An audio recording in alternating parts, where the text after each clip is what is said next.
Hi guys, today I wanted to show you something really cool because I've finally finished my first DIY jacket and I want to show you guys. I'm just so stoked. It's hands down my favourite jacket that I own or that I have ever owned. I literally wear this just about every single day if I can get away with it, and I'm in love with it. So this is a little view of the front, and then the back. I actually got this jacket from TK Maxx about last year, I think.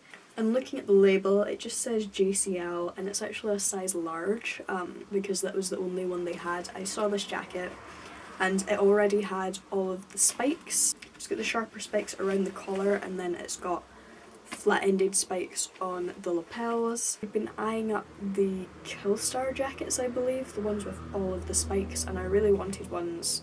They had like the spikes on the shoulders and everything as well, but they were really expensive and I didn't want to like spend all the money on one. So I found this one and it was a lot cheaper. I can't remember how much it was, sorry, but you know, it's been a year and they totally don't sell these in TK Maxx anymore. My bandmate Andrew actually has the exact same jacket, but he's not modified his, so they still look kind of different. They've just got all of the spikes and stuff. So even though it's a large, it's still quite good because I usually wear like a little hoodie underneath, a little black hoodie.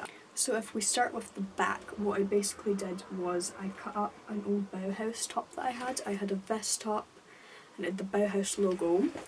And then it also had these striped bits. I need to just fix this little bit here, it's fallen off.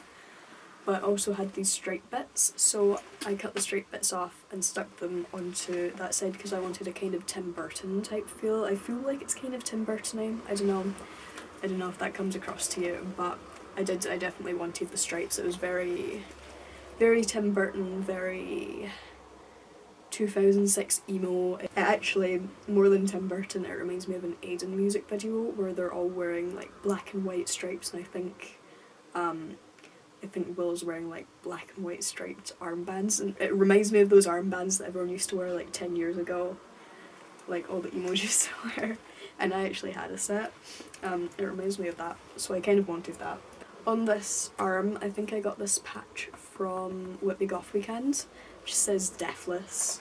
I hand sewed all of the patches myself, so all of this whole Bauhaus bit is sewn on, and then I've just got some safety pins on the corners just, you know, to make it look like it's safety pinned on. Then I have all of these patches down here, so if we start here, I've got a Misfits one, because obviously Misfits are one of my favourite bands. I've got this Ouija board one, because Ouija boards are cool. I have this kind of Siamese cat, it's also got a pentagram and like kind of allusions to a triple moon, which I thought was kind of cool. I don't know if you can really see that. And then I've just got like a pentagram here. I got that one from when I worked at the Goth shop in Glasgow. I've just kind of turned it upside down because too edgy for this world. I've got a Rob Zombie one. Again, Rob Zombie is one of my favourite bands ever. And then I've just got this skeleton inside a coffin-shaped patch. I thought that was kind of cool as well.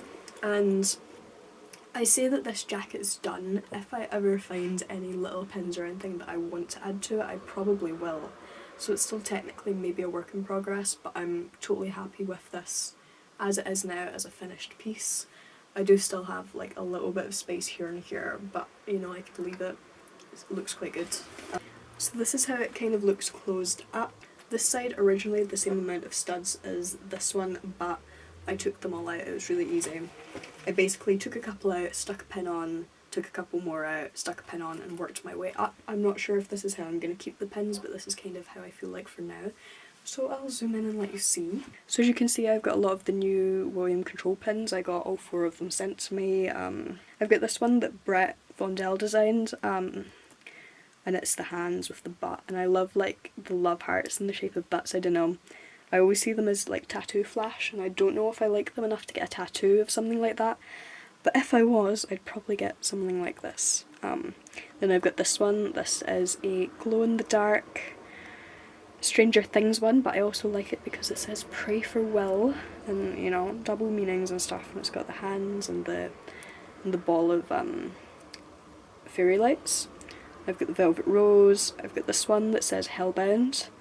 I've got this Submit one. I've got a Death's Head Moth because Death's Head Moths are the coolest, and Hannibal and Silence of the Lambs and everything is life.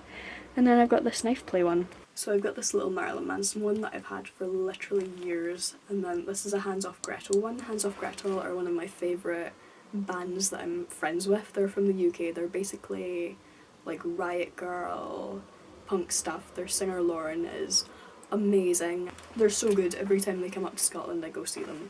If you're in the UK and you haven't seen them, you totally should. They're so amazing live. And then I also just have a little Misfits one. I've got so many pins that I want to put on other things that I just don't feel work for this jacket. I used to have so many more pins on this, but it was like too much. So I'm finally at the stage where I'm kind of happy with how it looks. So I think the next thing I want to do is I want to like get one of my plainer bags and put loads of spikes and studs and pins all over it and see what I can do. So that was my DIY jacket. Thanks for watching, and I will see you guys again really soon. Bye bye.